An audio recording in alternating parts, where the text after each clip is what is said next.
नमस्कार, स्वागत है आप सभी का हमारे इस बेहद खास कार्यक्रम खास मुलाकात में। मैं हूं आपके साथ आर्यन। प्रधानमंत्री नरेंद्र मोदी के तीसरे कार्यकाल का पहला पूर्णकालिक बजट अभी कुछ दिनों पहले संसद में पेश हुआ। इस बजट का जो पूरी थीम थी वो थी एम्प्लॉयमेंट। फोकस था युवाओं का रोजगार, उनका कौशल विकास।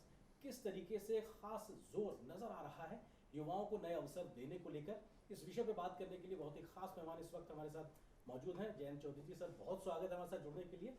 जयंत जी केंद्रीय मंत्री हैं और कौशल विकास उद्यमशीलता मंत्रालय में राज्य मंत्री स्वतंत्र प्रभार के तौर पर जिम्मेदारी संभालें। इसके अलावा शिक्षा राज्य मंत्री के तौर पर भी स्कूली शिक्षा में आप जिम्मेदारी निभा रहे हैं। सर बहुत शुक्रिया डीडी न्यूज़ के लिए वक्त निकालने के लिए। बड़ा सवाल यही, क्योंकि हमने देखा कि बजट के माध्यम से एक बड़ा डायरेक्शन दिखाई पड़ रहा है यूथ फोकस करते हुए। युवाओं की जिम्मेदारी एक युवा मंत्री के नाते युवा मंत्री के कंधे पर देना और उस तरीके से उसको जमीन पर बेहतरी से उतारना। जो फोकस्ड है लगभग 4 करोड़ से ज्यादा युवाओं को स्किलिंग करके उनको रोजगार के अवसर देने को लेकर, ये कैसे जमीन पर उतरेगा? देखिए, पहले तो मेरा सौभाग्य है कि मैं इस पद पे हूँ। दोनों ही मंत्रालय में जो जिम्मेदारी है वो सीधा करोड़ों परिवारों से है। देश के ग्रास रूट्स तक हमारी योजनाएं पहुंच रही हैं और देश के नौजवानों से जुड़ी हुई हैं। और ऐसे समय पे जब मुझे जिम्मेदारी दी तो केंद्रीय बजट में बिल्कुल साफ साफ दिखाई दिया कि एक प्राथमिकता भारत सरकार ने नौजवानों को दी है। और वाकई अगर 2047 का जो एक हमने कहा है, नारा दिया है विकसित भारत का, तो विकसित भारत तब होगा अगर आज की जो हम नौजवान पीढ़ी है, युवा पीढ़ी है, उनके कार्य क्षमता का विस्तार करें, उनको बेहतर शिक्षा व्यवस्था से जोड़ पाएँ और आने वाली पीढ़ियों के लिए उन व्यवस्थाओं को दुरुस्त करें। तो एक स्ट्रेटेजिक डिसीजन सरकार ने लिया है और उसे बेहतरीन तरीके से वित्त मंत्री ने कम्युनिकेट किया है, क्योंकि बजट एक सिग्नलिंग भी है। बजट सिर्फ खाते का लेखा जोखा नहीं है कि आपने कितना खर्च किस मद में किया, कितना किस विषय को भारत सरकार प्राथमिकता दे रही है, भविष्य में किस चीज़ को आगे बढ़ाना चाहती है, किस योजनाओं के माध्यम से क्रियान्वयन होगा, सारी बात उन्होंने रखी है। बहुत आकर्षक बातें हुई हैं उसमें। एक तो कंपनीज़ में इंटर्नशिप प्रोग्राम जो यूनिक प्रोजेक्ट है, इससे पहले भी अप्रेंटिसशिप कार्यक्रम चल रहा है। हायर एजुकेशन डिपार्टमेंट की नेट स्कीम है और कौशल विकास की नैप्स की परियोजना चल रही है। अब इसके ऊपर एक परत आई है इंटर्नशिप की, और इसे एक एस्पिरेशनल परियोजना बनाने का एक सपना लिया है, विजन है कि 500 बड़ी कंपनियों में नौजवानों को एक तरह से उनके लिए लाल कालीन बिछाया जाएगा। मैं गांव में जाता हूं, मैं पूछता हूं, नौजवान मिलते हैं। कई बार एमबीए के छात्र भी अब गांव में आके खेती कर रहे हैं। उन्होंने कोशिश की है, उन्हें नहीं मालूम प्राइवेट सेक्टर में नोएडा में फैक्ट्री है, मुंबई में फैक्ट्री है, बड़े बड़े शहरों में फैक्ट्रियाँ हैं, उनमें कहाँ एम्प्लॉयमेंट कब होता है, किस माध्यम से होता है। हमारे यहाँ ग्रेजुएट्स को भी नौकरी नहीं मिल पा रही। आईआईटी में और आईआईएम की बड़ी संस्थानों को छोड़ करके बाकी जो प्राइवेट यूनिवर्सिटीज़ में हैं, कॉलेजेस में पढ़ रहे हैं बच्चे, उन्हें नहीं मालूम कि हमारा नंबर कैसे आएगा। तो एक तो जब इतनी बड़ी तादाद में आप 1 करोड़ बच्चों को इंटर्नशिप देने की बात कर रहे हैं, एंड इंडस्ट्री ने भी इसको बहुत अच्छी तरीके से लिया है, क्योंकि इंडस्ट्री बार बार यही कह रही है कि हमें स्किल्ड वर्कफोर्स चाहिए, तभी हम बड़े अपने इन्वेस्टमेंट को बढ़ाएंगे। और साथ साथ उनको ये भी अश्योरेंस है कि जब इन्होंने किसी बच्चे को इंटर्न के तौर पे रखा है, परख लिया उन्होंने क्या वर्क कल्चर है, उनके ऑर्गेनाइजेशन में क्या काम करने का तरीका है, उस चीज़ को वो नौजवान भी अच्छी तरह समझ गया है, तो एक मेल बन जाएगा। तो नौकरी भी पक्की है, लर्निंग भी है और देश की भी तरक्की है। सर महत्वपूर्ण चीज़, क्योंकि आपने कहा भी कि जो इंडस्ट्रियलिस्ट हैं या जो निजी क्षेत्र है वो हमेशा से लगातार कह रहा है कि साहब नौकरी योग्य युवा नहीं। आपने भी जिक्र किया कि लोग शिक्षित हैं लेकिन नौकरी योग्य को लेकर एक अपने आप में गैप है। इस गैप को ब्रिज करना सबसे बड़ी चुनौती है। इस डायरेक्शन जो आपने कहा बजट के थ्रू है, इसको डायरेक्शन के थ्रू हम इसको ज़मीन पे कैसे उतरता देखेंगे, क्योंकि इंडस्ट्री है, स्टेक होल्डर्स है, तमाम लोगों से बात करना, इसमें कहाँ तक हम कैसे आगे बढ़ते नजर आए? बड़े रिफॉर्म की ज़रूरत है। किस तरह से हम विचार करते हैं, सोचते हैं अपने बारे में, शिक्षा व्यवस्था के बारे में, उसमें भी चेंजेस लाने हैं। हर एक यूथ को, युवा को मैं कहना चाहूँगा, आपके माध्यम से अपील करता हूँ, वे भी इस संबंध में सोचे और प्लानिंग करें। और ये चीज़ें विदेशों में जो बेस्ट प्रैक्टिसेस हैं उनको देख के भारत में हम कोशिश कर रहे हैं कि उनको हम लागू करें। जो सिंगापुर की प्रैक्टिस है, जहाँ इंटीग्रेशन है, जर्मनी में जो गिल्ड के माध्यम से बहुत लंबे समय से उन्होंने काम किया, सीधा वहाँ यूथ को इंडस्ट्री से जोड़ दिया। तो फॉर्मल एजुकेशन में ढांचे में जो हमारे करोड़ों बच्चे हैं, उनको ये नहीं सोचना कि मेरी डिग्री हो गई, डिप्लोमा हो गया, बस अब मैं काबिल हूँ, अब मेरी नौकरी पक्की। ऐसा नहीं है। बहुत कम्पिटिटिव जॉब इन्वायरमेंट है। इंडस्ट्री वाले को कोई एडवांटेज मिलेगा तभी वो आपको नौकरी देंगे, सिर्फ आपके मार्कशीट को देख के शायद ना दें। तो इसलिए एक इंटीग्रेशन की ज़रूरत थी और नेशनल एजुकेशन पॉलिसी 2020 ने उसके लिए एक रोड मैप तैयार किया।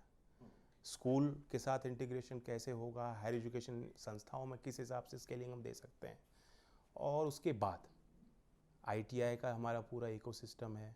हमारे स्किल यूनिवर्सिटीज़ भी कई राज्यों में प्राइवेट सेक्टर में आई हैं।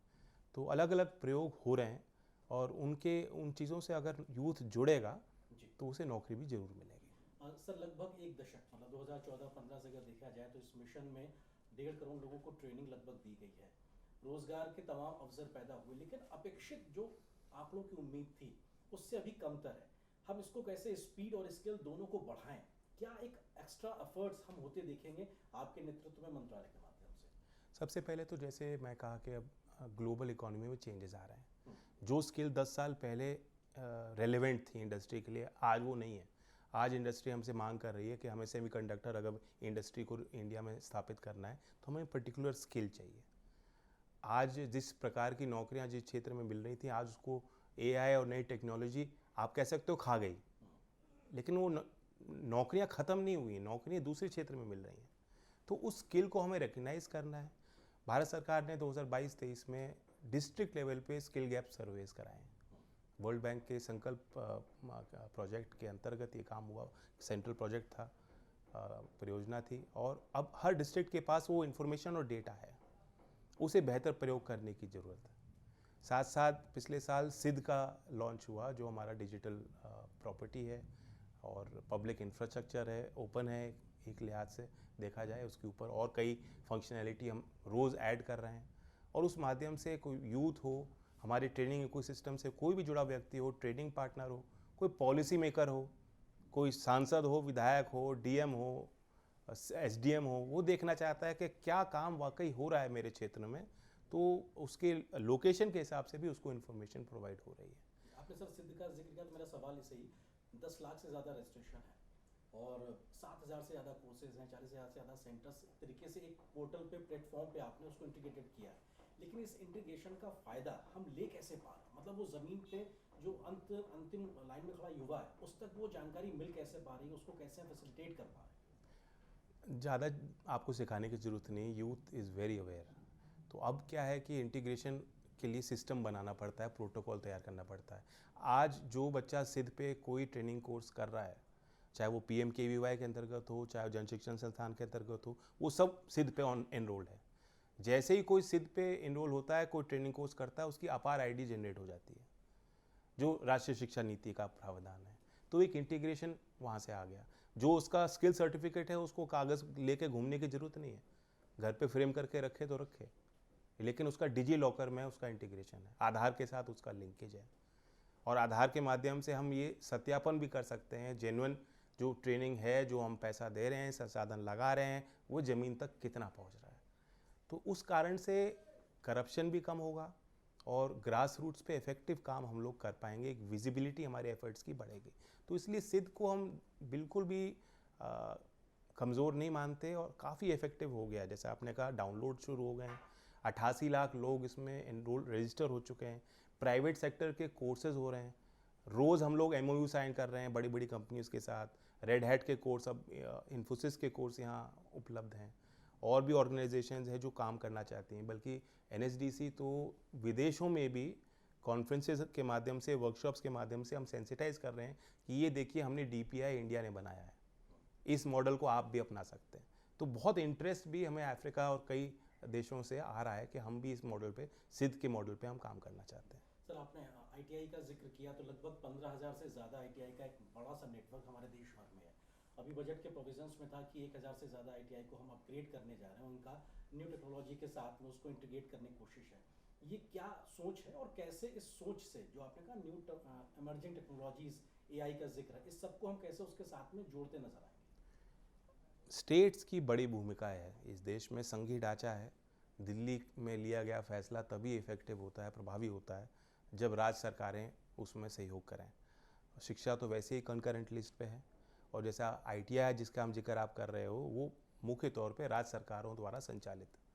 वहाँ ट्रेनर की नियुक्ति भी और उनकी जो व्यवस्थाएं हैं वो राज्य सरकार देखती हैं।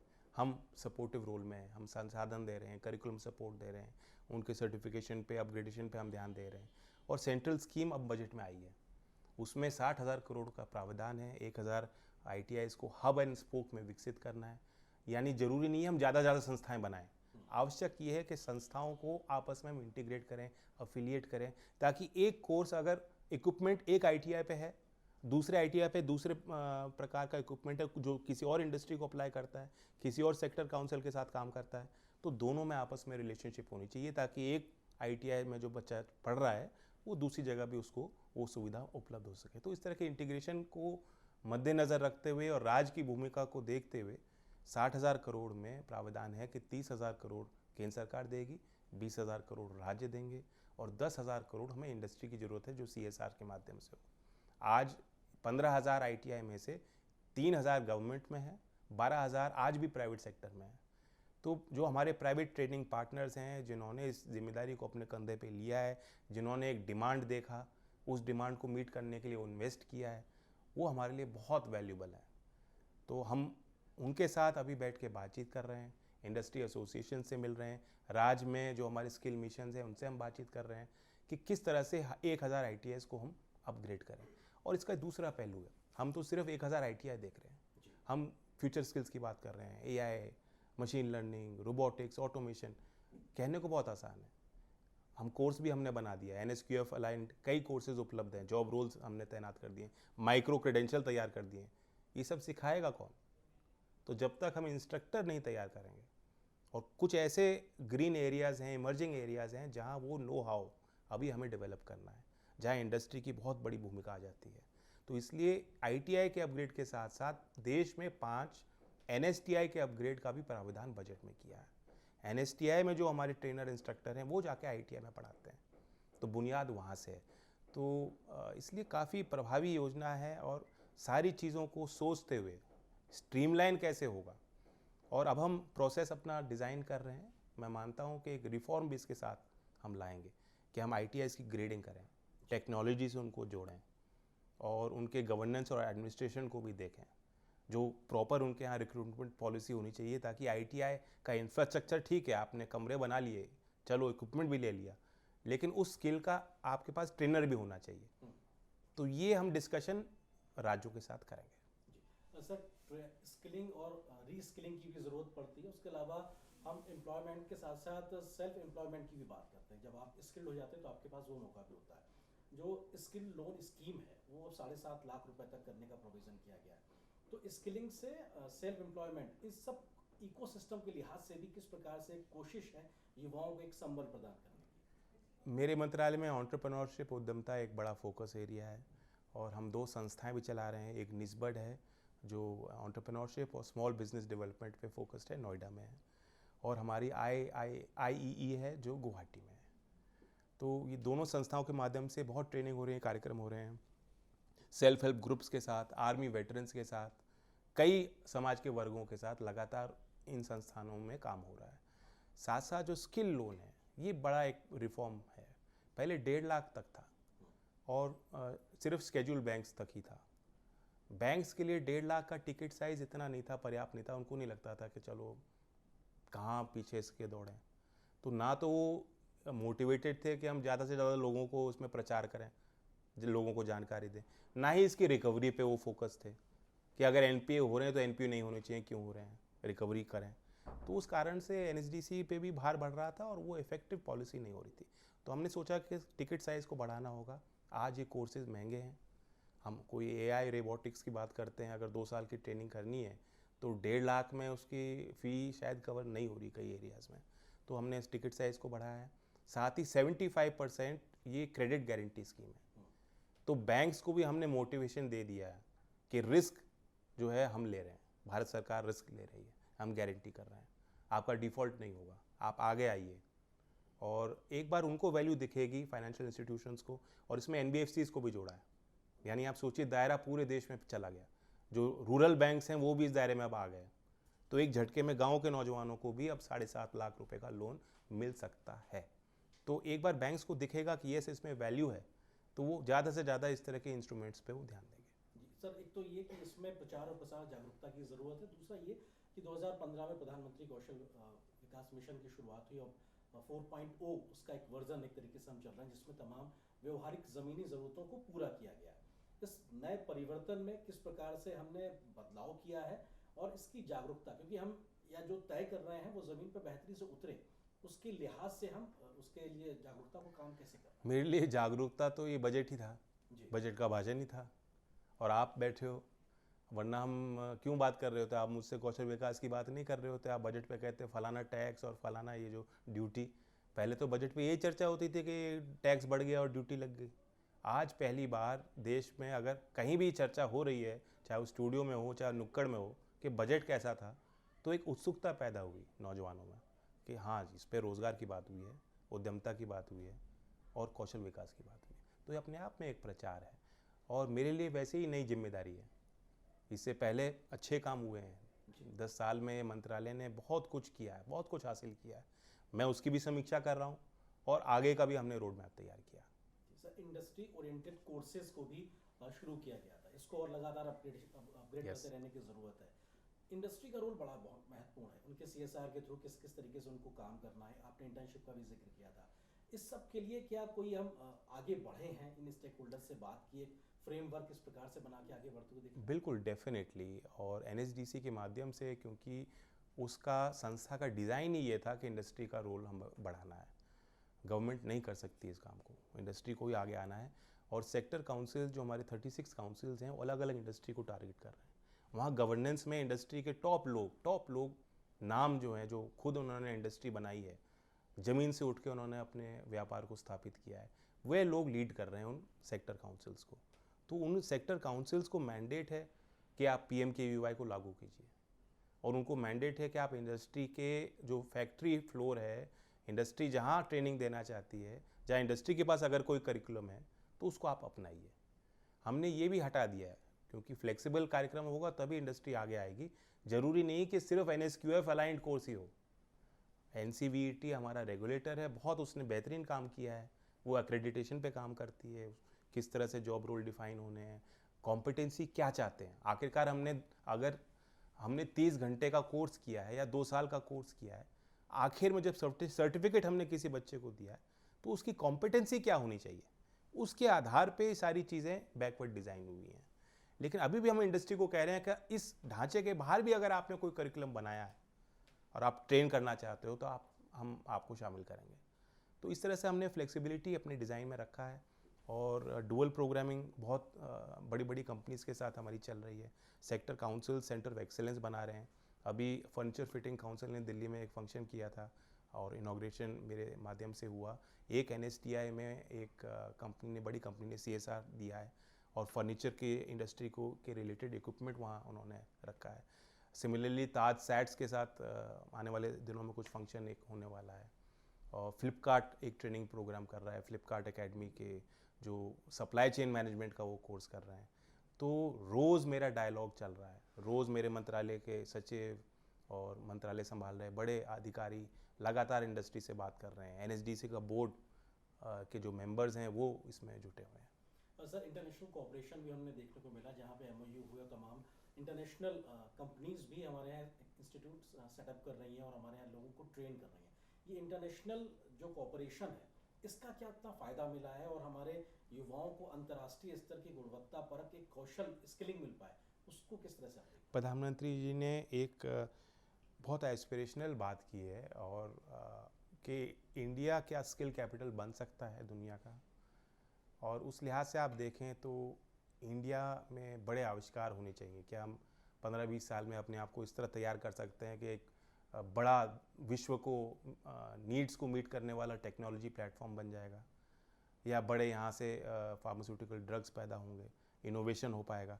इस चीज़ के लिए हमें बैकवर्ड थिंकिंग करनी है। तो और ख़ास तौर से जो आपने कहा कि जहाँ आवश्यकता है, जहाँ माइग्रेशन संभव है, जहाँ हमारे देशों के साथ अच्छे रिश्ते हैं और करार हो चुके हैं, मोबिलिटी पार्टनरशिप साइन हो चुकी हैं, और वो हमसे कह रही हैं कि हम चाहते हैं कि हम 40,000, 2 लाख, 10 लाख लोगों को हम नौकरी देना चाहते हैं with in A time frame.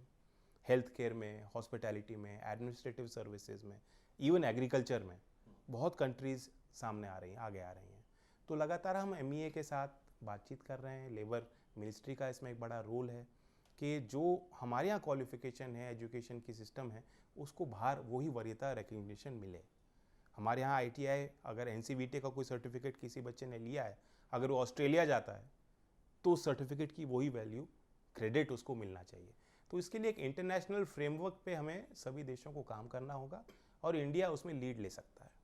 Ji sir, बहुत महत्वपूर्ण। मेरा स्पेसिफिक सवाल सर अब आधी आबादी को लेकर है। महिलाओं को समान अवसर मिले, इस पर आपकी सरकार का बहुत ज़्यादा फोकस है। लगातार अपने बजट में भी देखा, तमाम पॉलिसीज में देखा। स्किलिंग और एम्प्लॉयमेंट में उनको वो अवसर मिल सके, उस दिशा में क्या अलग विशेष प्रयास है? निर्मला सीतारमण जी ने बात ये भी कही कि विमेन लेड, जो विमेन फोकस्ड हमारी स्किलिंग प्रोग्राम्स हैं, एंटरप्रेन्योरशिप प्रोग्राम्स हैं, उनको बढ़ावा हमें देना है। और अभी भी जो हमारे ढांचा है, जो हमारी संस्थाएं हैं कौशल विकास मंत्रालय से के अंतर्गत, उनमें क्लियर मैंडेट है।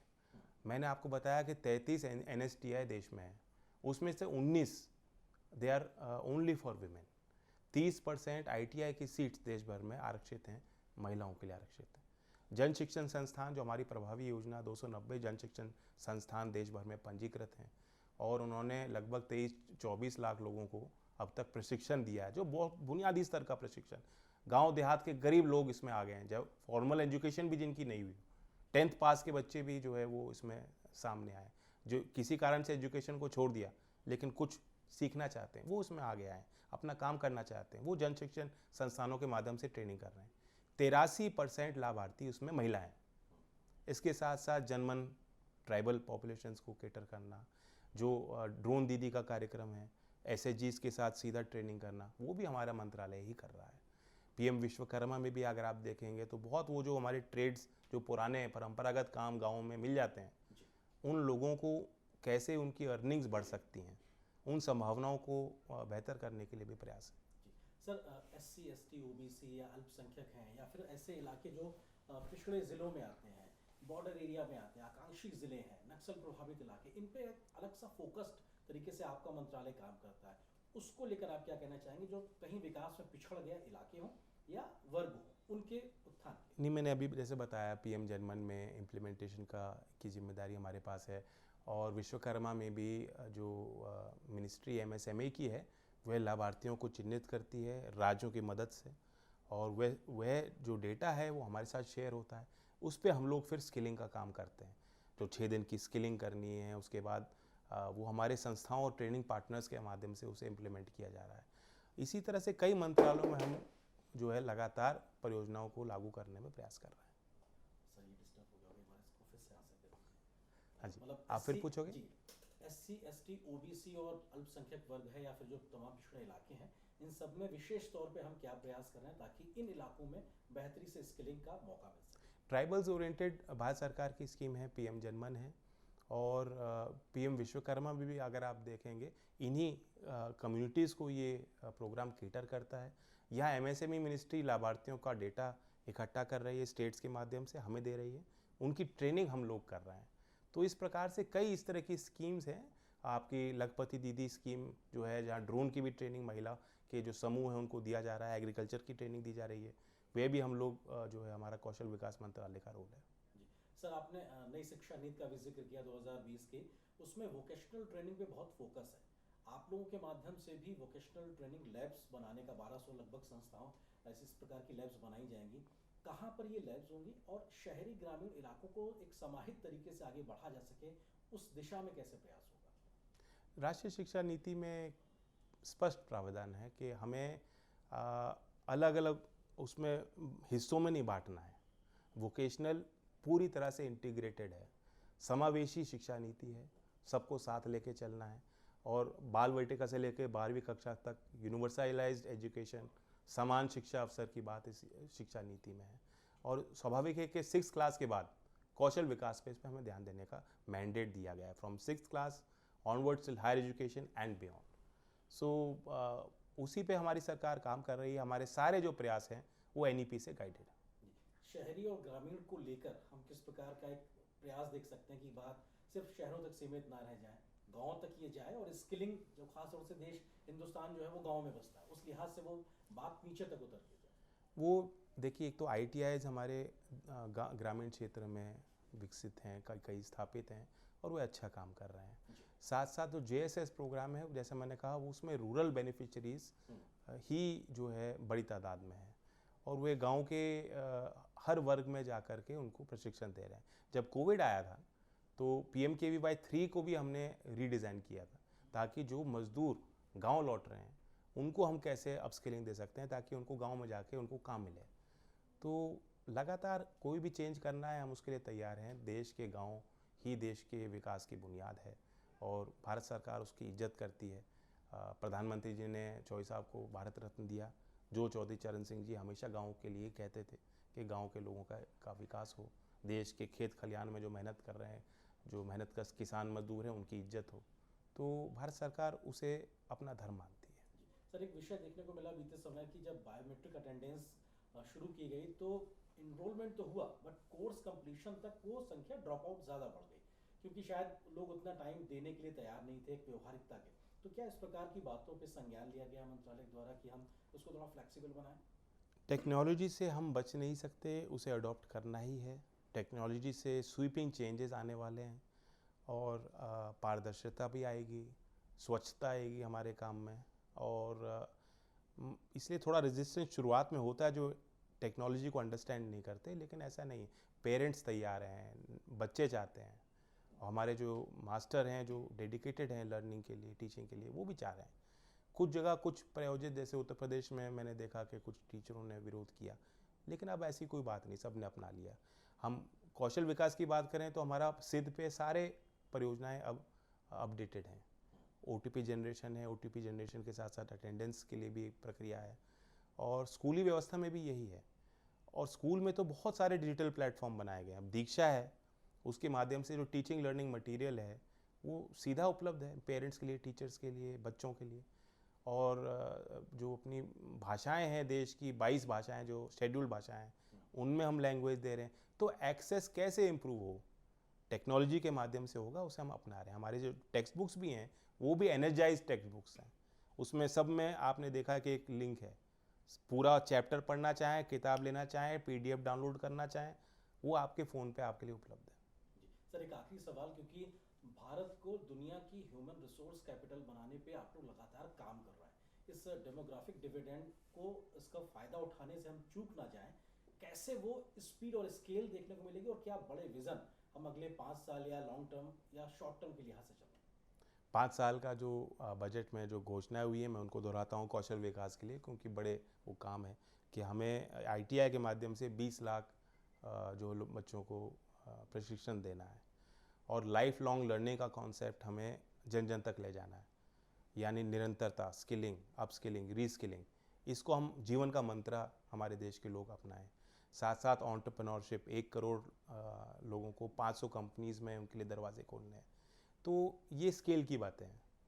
इससे पहले भी प्रयास हुए हैं, लेकिन मुझे लगता है कि एक विजन और एनर्जी के साथ हम काम करेंगे तो निश्चित तौर पे जो लोगों की उम्मीद है, जो आज नौजवान चाह रहा है कि भारत सरकार उनके लिए काम करे, हम उसके लिए तैयार हैं। बिल्कुल, हम उम्मीद करते हैं कि जो एस्पिरेशंस यूथ की हैं उस पर आप बहुत तेज़ी से, स्पीड और स्केल से काम करें। बहुत शुभकामनाएं और शुक्रिया सर DD न्यूज़ के लिए वक्त निकालने के लिए। तो हमारे साथ है केंद्रीय मंत्री जयंत चौधरी जी, जो कि साफ तौर पे कह रहे हैं कि बहुत